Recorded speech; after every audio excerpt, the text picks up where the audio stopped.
Dear colleagues, I'm going to tell you a story. It is a true story of how we can prevent bad things to happen to young people.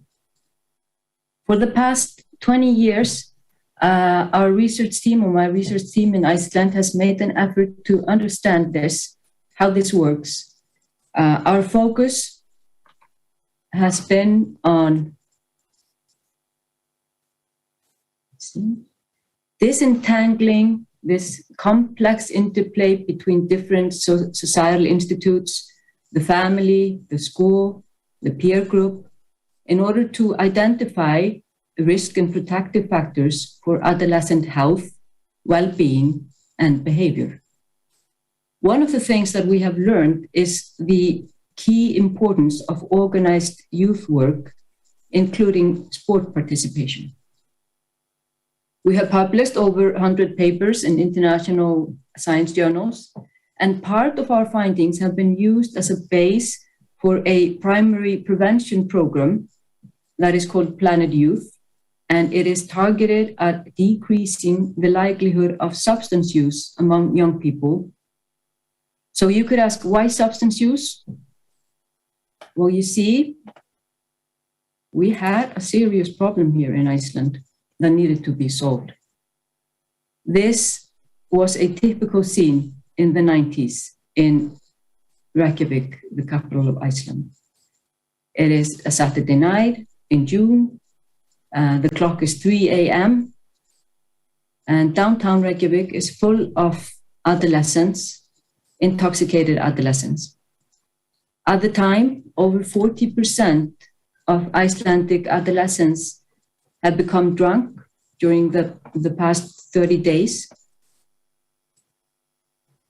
20 years later, in January 2017, Iceland makes the headlines in the world news, and it says how Iceland got teens to say no to drugs. I want to tell you what happened between those two time points. The story starts in 1997. 42% of 15-year-old adolescents have become drunk in the past 30 days. 23% were daily smokers, and 17% had tried hashish once or more times in their lives. Through the 90s, substance use had been increasing constantly, and at that time point, a group of researchers, policymakers, and practitioners working with adolescents decided to gather their strengths and try out a new approach in order to see whether we could fight this negative upward trend. Because there had been a lot of prevention work being carried out, mainly focused on schools, mainly focused on teaching adolescents about the negative sides of substance use and teaching them to say no to drugs. But obviously, we needed a new kind of aspect or new way of dealing with this, because that was not working. The model that this group came up with had three core elements. The first basic core element was that it was evidence-based, because for us to know where we're going, we need to know where we stand and what we're dealing with. Far too many policies and prevention efforts have been written and carried out with no or even negative results, since they were not based on understanding and knowledge of the people or issues that they were supposed to affect. They were not based on solid research. Our second core element was using a community-based approach with focus on changing the social circumstances of young people, and through that affecting their behavior. So instead of focusing on changing its individual mindset by teaching kids to say no to drugs, we said we want to change the environment that they live in, and through that see if we can affect their behavior. And the last core element was this dialogue that was created between researchers, policymakers, and practitioners working with children and adolescents. And this was a very important aspect of the model. So we wanted to change what we thought looked like this too much, where research, policy, and practice are three separate aspects, with scientists publishing their findings, not knowing, and unfortunately not always caring whether they come of use in society, into this, where people from different fields combine their efforts and knowledge to create a system that can benefit young people. First and foremost, we needed to learn. We needed to understand what indeed we were dealing with. We needed to understand young people and the world that they live in. In line with that, we started carrying out comprehensive studies among young people, trying to figure out this complex interplay between these different factors in their lives. And we learned a lot, both from the research that we carried out, but also from the research of others. We learned, for example, that Icelandic adolescents were practically similar to adolescents everywhere else, but in some ways they were different, and that called for kind of an Icelandic tailored prevention policy.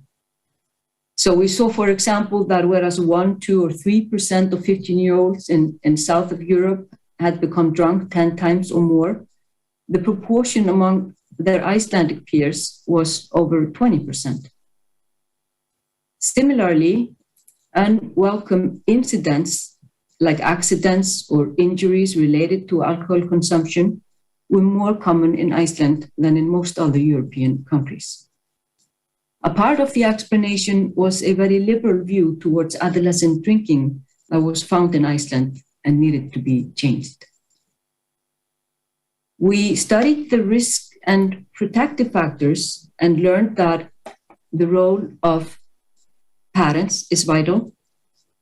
3 parental aspects seem to be of most important: perceived emotional support, positive monitoring, that is, adolescents whose parents know where they are and with who they are less likely to use substances than adolescents who are monitored less. And the third family factor that was very important was the amount of time spent with parents. The more time adolescents spent with their family outside of school hours, the less likely they are to use drugs. This finding was extremely important for us here in Iceland because it has been measured even that if Icelanders are given a choice between more work and more leisure time, they tend to choose more work. So we needed to hear that actually it's not an hour per weekend that we are supposed to spend time with our kids. We actually need to spend as much time with them as possible. So we also learned that the influence of the peer group can be negative, no matter how we look at it. Having friends that drink, smoke hashish, or use other drugs, it increases the likelihood of similar behavior among adolescents themselves. On the other hand, and this is kind of what I wanted to stress for you today, is that the influence of extracurricular activities is beneficial. The more time adolescents spend in organized youth work or sports, the less likely they are to smoke, drink, and use other drugs. And there are several aspects of this that are important. One is that we see that all organized youth work is important, whether it's music, sports, and other organized work. But the key is in this idea of the work being organized and supervised by responsible people who are willing to invest in the lives of the adolescents in their community. We learned other things too. We learned, for example, that substance use follows cohorts. So a cohort that starts using more, uses more at the end of adolescence than a cohort that starts lower. So for us, this was, or for policymakers and practitioners working with adolescents, it was important to know, and we use this as a point to postpone the moment in the lives of young people when they have their first drink. We need to reach them early, and we need to reach the parents of young kids. So all these findings and more were used as a comprehensive prevention program that consisted of multiple small and large-scale projects on different levels of society, with the focus on supporting organized youth work and sport participation being a key factor. And one of the things that was done in that regard was to implement this, what we have called a leisure card, which is a card that is given out, kind of just like a sum of money given out to all adolescents, but they need to spend it, or the parents need to spend it on organized youth work. So many policy changes were made at the community level within the capital city and across the country. NGOs were formed. Their role was to encourage the collaboration between parents and schools. The focus was on reaching out to parents with clear messages related to the findings of the studies. For example, on the importance of spending time together, that all teenagers should be home by 10 o'clock in the night, and that unsupervised adolescents gatherings should be avoided if possible. The president of Iceland started a prevention day with a clear message, and there, as always, it was stressed that spending more time with your adolescents, supporting them in taking part in organized sports and youth activities. This is of key importance. And to the adolescents themselves, he said, I'm not going to tell you you're never going to drink, but wait until you're 18 and then decide whether you want to do that or not. And what changed? So we saw that things started to change quite soon and quite rapidly. Adolescents started spending more time with their parents, both on weekends and working days. Monitoring by parents increased, so that it was more likely that parents knew where their adolescents were on a Saturday night, knew the friends of their kids and the parents of their friends, all of which is of key importance. So adolescents started coming home earlier in the evenings. They were getting more support from the parents, and unsupervised gatherings were less frequent than before. And participation in organized youth work and sport increased. And the best thing, of course, is that substance use went down and by far, and has kind of come down to less than 5% among 15-year-olds. And we see that our 18 to 20 years old are drinking less alcohol than their 14-year-old peers 20 years ago. So we're here today with 5% that have become drunk in the past 30 days. The other bars that you see are numbers from our collaborative cities in Europe. But in 1998, this was the number for us. So our problems being even larger than many of the cities that we're working with today are dealing with.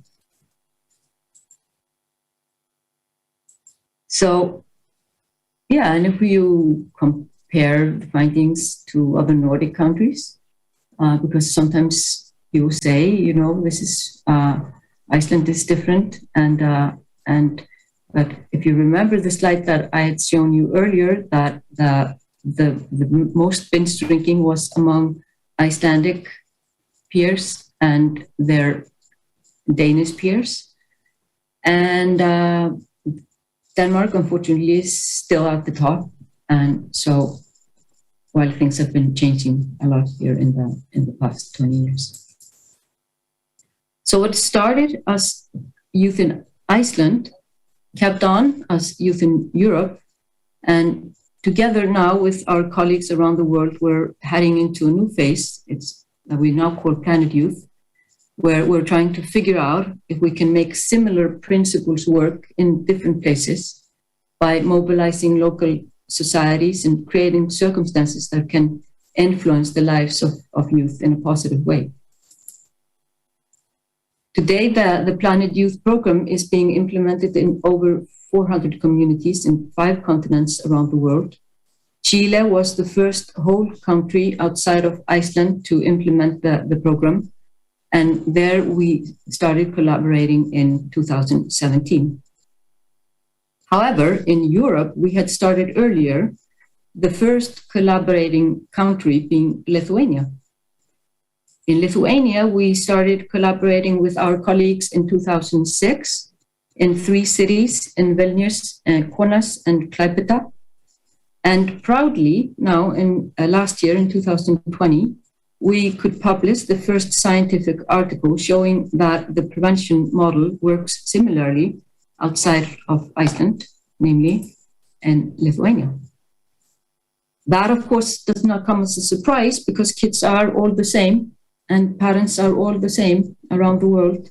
So if the work is based on evidence, by adding to the supportive factors in children's lives and environment and minimizing the risk factors, we will decrease substance use wherever we go.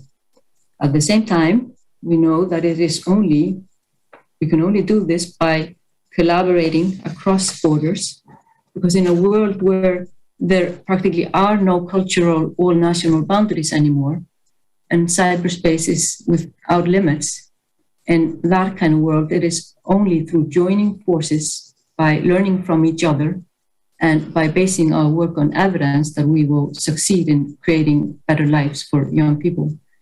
It is not an easy task. We will not change anything by single project solutions. Prevention needs to be long-term, consistent, and comprehensive. Kind of not one campaign, but more like a quiet revolution. Thank you.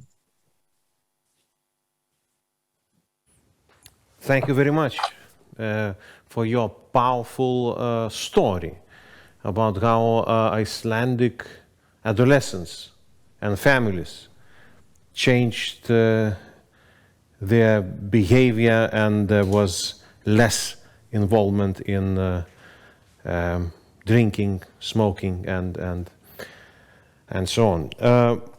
That the achievements that you present are really impressive.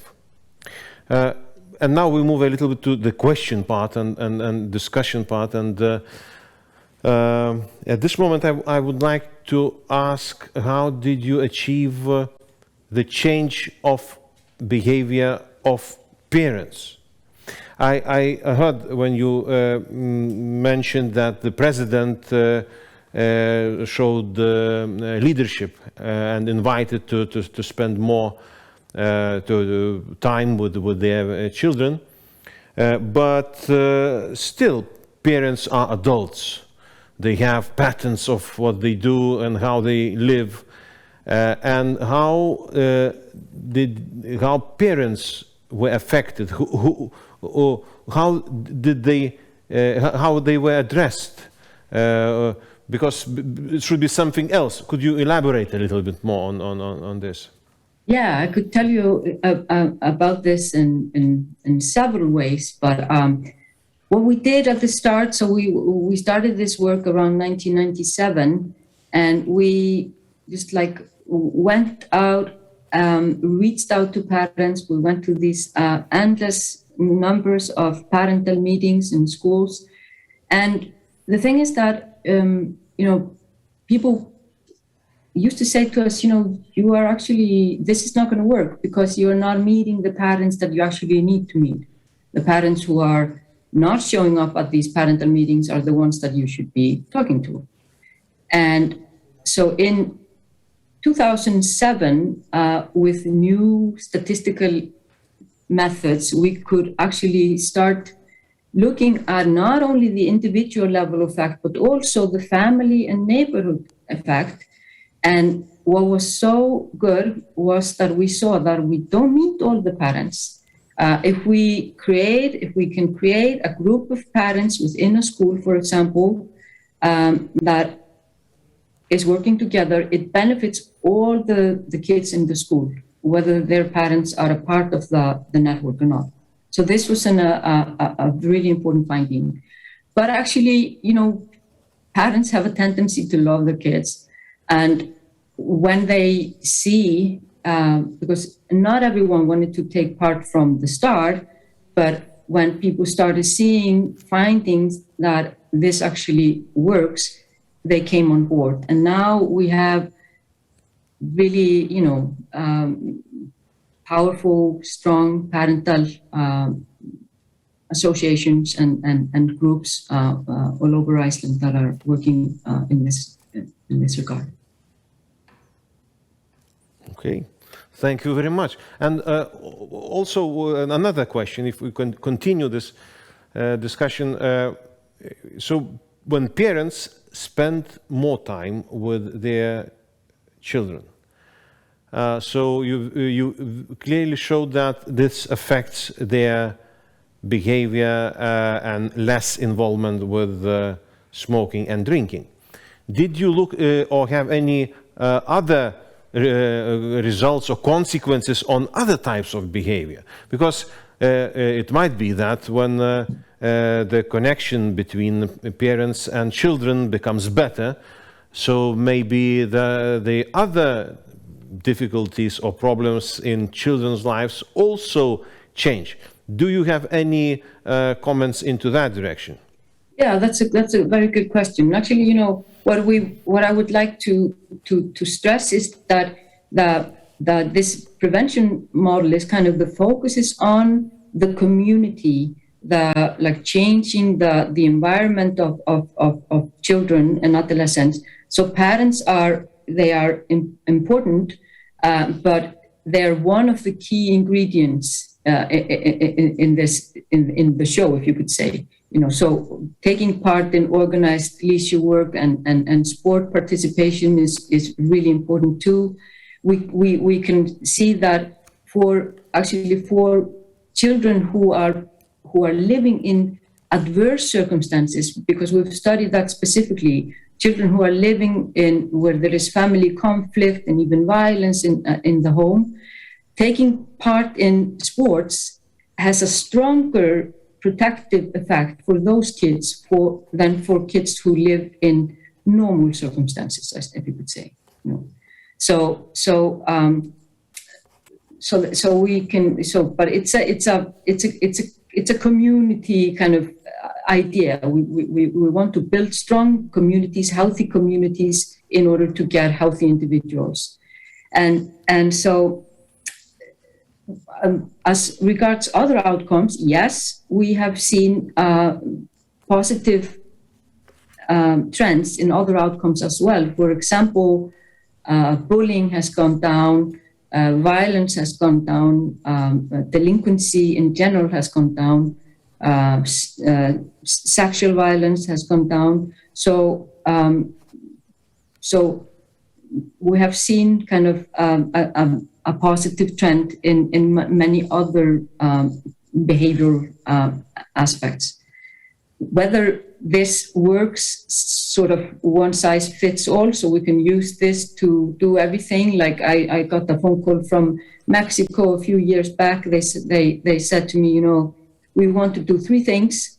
we want to decrease adolescent substance use, to decrease adolescent teenage pregnancy, and adolescent obesity. Can we use your model for all of these? I said, probably not. You can use it for substance use, and it may be that adolescent teenage pregnancy will go down, but for obesity, you probably will have to figure out different kinds of risk and protective factors.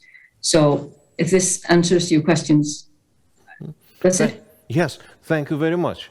But when you answer and when I think, there are more and more questions appear. And when you spoke about encouragement of families to do sports, so how did you achieve this physical activities, the increase in sports activities? Because again, adults are used to their lifestyle, and now to change how adults are behaving, it's again not an easy task. So you need to change adults, their behavior, and also children behavior. So could you comment a little more about how you achieved this goal in increase of people engaged in sports activities, and what kind of sports where they were exercising these things? Could you tell a little more us? Yeah, of course. No, so first I want to tell you, we're not focusing on changing the behavior of adults. We're saying we are, as a society, as a community, whether we are parents, teachers, coaches, cops, we are responsible for kids up until the age of 18, that they have environment where we can maximize the likelihood of them leading a good, healthy life. So we're not asking the parents to come out and jump, we're asking the kids to come out and jump, and not even jump. So what we do is we focus on organized sports, whatever that is. That can be different kinds of sports, soccer, handball, your favorite, basketball, golf, dancing, whatever. So just what we ask the parents to do is to support their kids in being able to take part just by, for example, going onto this webpage where you can upload this leisure card and find something that the child is interested in. And yes, we ask the parents to be more kind of involved, to show up when the kids are playing a soccer game, and that has become just like really very popular. Actually, our colleagues in Vilnius came here a few years back to study just the way the organized sport and youth activities are carried out here, in order to do something similar in Vilnius, because we have a way of organizing the sport by neighborhoods, so that we see to it that the kids are able to take part. We want them to take part in whatever they are interested in. We're not focusing on talent. We're focusing on trying to get as many taking part as possible, if you know what I mean.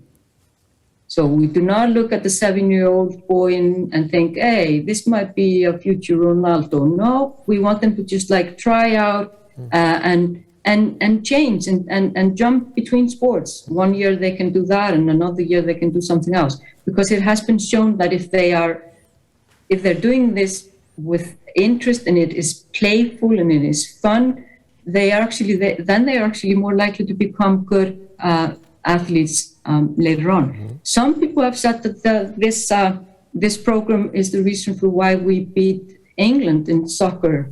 When was it? In 2016, I think. Okay. And let's move a little further. And one more question. You presented the encouragement of children and parents, so they are supportive. They become supportive in letting their children to attend different sports. Could you say a little about the how shall I say it, what happened at the legislative level, what concerns the restrictions of alcohol and tobacco, and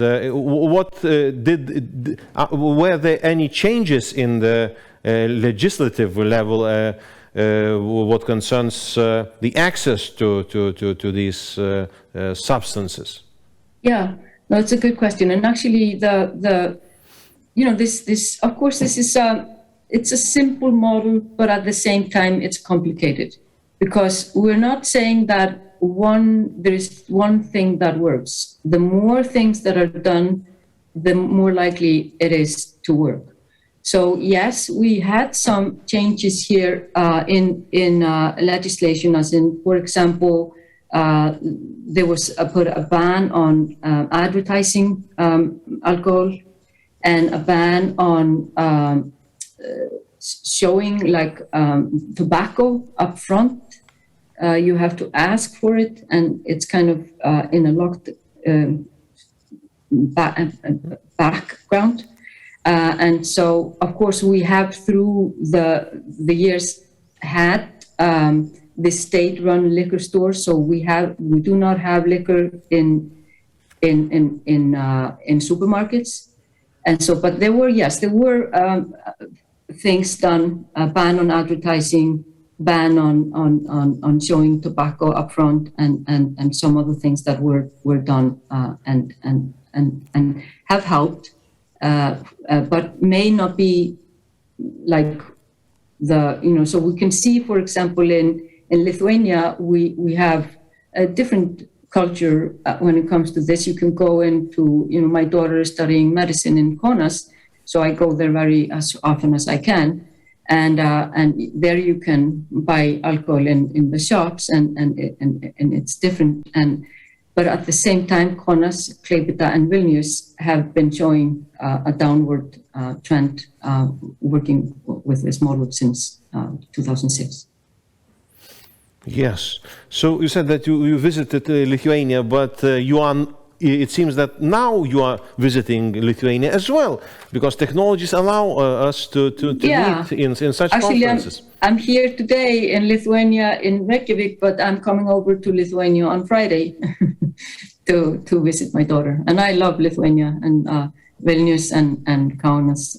These are two of my favorite cities. I would like to sincerely thank you for sharing your experience, your story.